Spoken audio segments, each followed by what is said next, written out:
Good morning guys. તો આજનો દિવસ ઉગી ગયો છે અને હવે દિવસની શરૂઆત કરીએ મસ્ત ક્લીન વેધર સાથે.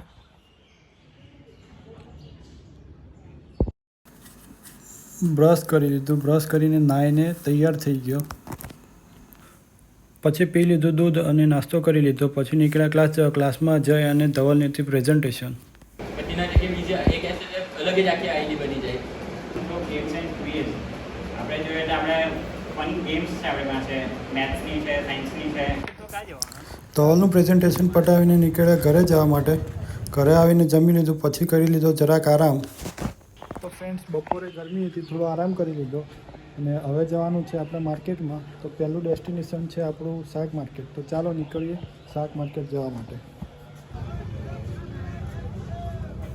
કાકાભાઈથી લઈ લીધા શિમલા મરચાં અને પાછી નીકળી ગયા આપણે સિદ્ધિ કેમ્પ બાજુ.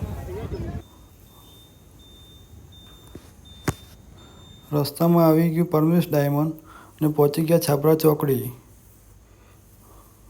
આવી ગયા આપણા કેફે ઉપર. કિરણથી હિંચકો ઉચકાતો નહીં હતો, તો પછી એને હિંચકો લગાવવામાં જરાક મદદ કરી.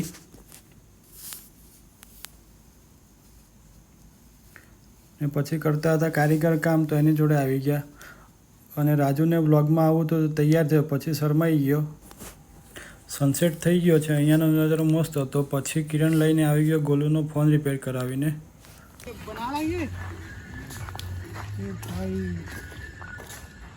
गोलू अब फोड़ना नहीं फोन को।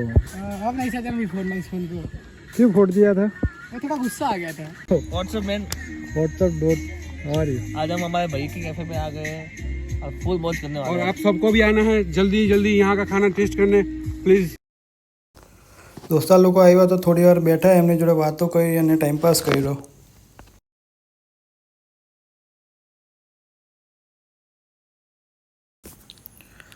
પહોંચી ગયો વાળા ફાર્મ પર. અહીંયા એક ઓર્ડર આપવાનો હતો, તો એ ભાઈને ઓર્ડર આપી દીધો.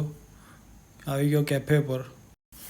કેફે બંધ કરવાનો ટાઈમ થઈ ગયો હતો, તો લાઇટ કરી બંધ અને નીકળી ગયો ઘરે આવવા માટે.